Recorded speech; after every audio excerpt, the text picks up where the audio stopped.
இப்படி வரிசையா பண்ணாங்களா, மாலை கான்ல குண்டு வெடிக்குது. எப்ப வெடிக்குது? 29/9/2008 அந்த சிமி ஆபீஸ் சொல்றோம்ல, அதுல குண்டு வெடிச்சு 6 பேர் இறந்து போறாங்கல்ல. அதுல என்ன பண்றாங்கன்னா 12 முஸ்லீம் பிடிக்கிறாங்க. அதுக்கப்புறம் மாலை காலில் உள்ள மக்கள் எல்லாம் கொந்தளிச்சு போய் போராடி பிரதமர் வரைக்கும் போய் மனுவை கொடுத்து இது அநியாயமா பண்றாங்க, ஓவரா போகுது, எதிர்த்து எங்க மேல போடுறாங்க அப்படின்னு சொன்ன பிறகுதான் வெடிகுண்டு விசாரிக்கிறதுக்கு ஒரு தனியா ஒரு குழு இருக்குது. அந்த படையை இறக்கி விட்டு இதை ஒழுங்கா விசாரி அப்படிங்கிறாங்க. அந்த படை என்ன செய்யுதுன்னு கேட்டா இதை விசாரிக்கிறதுக்கு இறங்கு. முக்கியமான பாயிண்ட் என்ன, வெடிகுண்டு பயன்படுத்தப்பட்டிருக்கு கேட்டா நம்ம நாட்டில் என்ன செய்யாது, ஆர்டிஎக்ஸ் கிடைக்காது. ராணுவம் அரசாங்கத்துக்கு தான் ஆர்டிஎக்ஸ் இருக்கும். இந்த மாலை காலில் நடந்த குண்டு வெடிப்புல என்ன பயன்படுத்தப்பட்டிருக்கு கேட்டா ஆர்டிஎக்ஸ் பயன்படுத்தப்பட்டிருக்கு.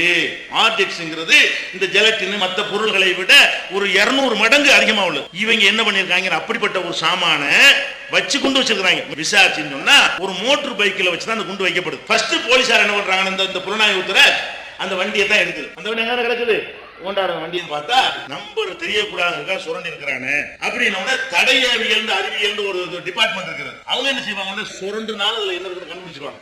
குண்டு வெடிச்சது எங்க, மகாராஷ்டிராவுல. இந்த வண்டி எங்க உள்ள வண்டினா மத்திய பிரதேச வண்டி. யார் டிபார்ட்மெண்ட் போனா யாருக்கு இருக்கு அப்படின்னு அவன் வாங்கிட்டு போன சொல்றான். அங்க போய் பார்த்தோம்னா எங்களுக்கு வாங்கல, நாங்க ஒரு ஆளுக்கு வாங்கணும். யாருக்கு வாங்கின, அவதான் ஆளு. யாரது, இந்த பொம்பளை மாட்டிருக்காளே இல்லையா, ஒரு சாமியாரு உமாபாரதி அக்கா, அவ யாருன்னா பிரக்யா சிங் பாரதி அப்படிங்கிறவ தான் இருக்கிறா. இந்த வண்டியை வாங்கியிருக்கிறா.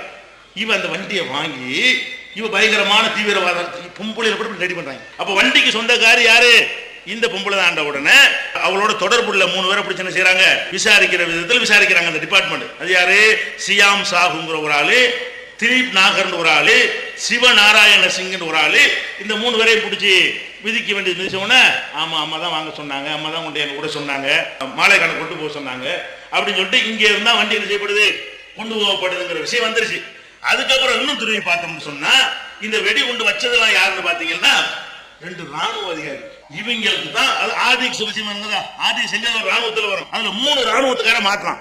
இந்த 3 பேர் சேர்ந்து என்ன செய்யறாங்கன்னு கேட்டா வெடிகுண்டு தயாரிப்பதற்கு ட்ரைனிங் கொடுக்குறாங்க. ஆர்டிஎக்ஸை வைத்து எப்படி தயாரிக்கும் ட்ரைனிங் கொடுத்து ஆர்டிஎக்ஸ் அரசாங்கத்தில் கடத்திக்கிட்டு வந்து ராணுவத்தில் இருக்கிறதுனால ஆர்டிஎக்ஸ் மெட்டீரியல் கடத்திக்கிட்டு அந்த சப்ளை எல்லாம் அவங்க தான் பண்ணிருக்காங்கன்னு சொல்லி அந்த 2 பேரையும் கைது பண்ணிட்டு பொறுப்புல உள்ளவனை கைது பண்ண இயலாதுல, அனுமதி கேட்டு கருதி எழுதிருக்காங்க.